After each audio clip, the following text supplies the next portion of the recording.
정부 여당이 국민연금 개혁안으로 주장해온 소득 대체율 43%를 더불어민주당이 수용하기로 하면서 추경을 비롯한 민생 논의에 물꼬가 트일지 주목되는데요. 다만 최상목 권한대행의 명태균 특검법 거부권 행사로 여야 신경전도 여전합니다. 정치부 이준규 기자와 관련 소식 나눠보겠습니다. 이 기자 어서 오세요. 네, 안녕하세요. 네, 우선 여야가 모처럼 뜻이 일치한 그 연금 개혁안 소식부터 전해주시죠.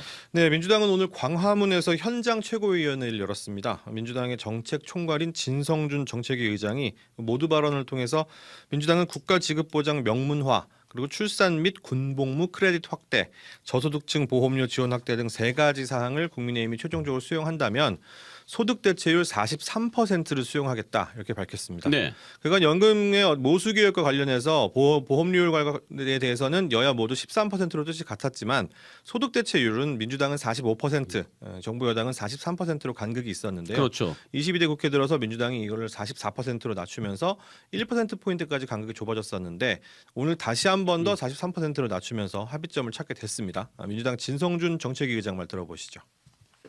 민주당은 이재명 당대표의 지시로 최고위원회의 논의 과정을 거쳐서 오직 국민을 위해서 대승적으로 한 번 더 양보하기로 결정했습니다.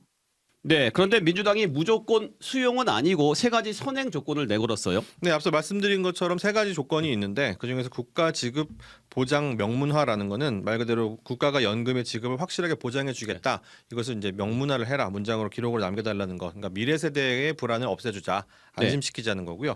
크레딧이라는 것은 연금의 가입 기간을 추가로 인정해 주는 건데 임산부라든지 군인 같은 경우는 이제 중단이 되는 기간이 있었는데 출산 기간 동안 또 군대에 가 있는 동안도 중단 없이 연금 가입 기간 인정해 주겠다. 혜택을 늘리겠다라는 겁니다. 네. 그리고 또 연금의 부담이 커지게 되니까 저소득층에 대해서 지원도 늘리겠다. 이런 의도인데요. 국민의힘은 이 세 가지 조건이 수용할 수 있는 내용이기 때문에 잘 논의해 보겠다. 이렇게 화답을 했습니다. 국민의힘 김상훈 정책위 의장 말 들어보시죠.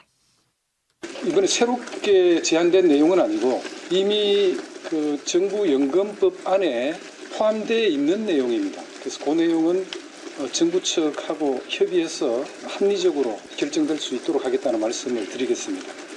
네, 합의가 이루어졌으면 그러면 연금개혁 논의가 확실하게 물살을 타게 되는 건가요? 일단 모수 개혁, 숫자 개혁 같은 경우는 처리될 가능성이 높아졌습니다. 다만 국민의힘은 그간 곧바로 이 내용을 국회 연금 개혁 특위를 만들어서 논의하자 이렇게 주장했던 반면에 민주당은 소강 상임위가 있으니 보건복지위원회가 있으니 거기를 통해서 논의해도 충분하다 이런 입장을 서로 다른 입장이어서 이게 어떻게 조율될지가 일단 관건이고요. 네. 다음 단계는 구조 개혁인데 인구가 국가 재정 상황에 따라서 연금이 자동적으로 올라가고 내려가도록 하는 이 자동 조정 장치가 난제입니다. 국민의힘은 꼭 넣자, 민주당은 절대 안 된다 이런 입장이어서 난항이 예상됩니다. 일단 연금개혁 논의는 그렇고 다음 감신사는 아무래도 추경인데 전망은 좀 어떻습니까? 네, 이번 모수개혁 접점 도출로 인해서 국민의힘에서도 추경 논의를 해야 되지 않겠느냐 이런 얘기가 반응이 나왔습니다. 아까 목소리 들으셨던 김상훈 정책위 의장 같은 경우는 직접 민주당의 소득 대체율 43%를 수용한 것이 아마 추경 관련한 논의에 진전을 희망하고 있는 건 아니겠냐 이런 생각이 든다라고 말을 하면서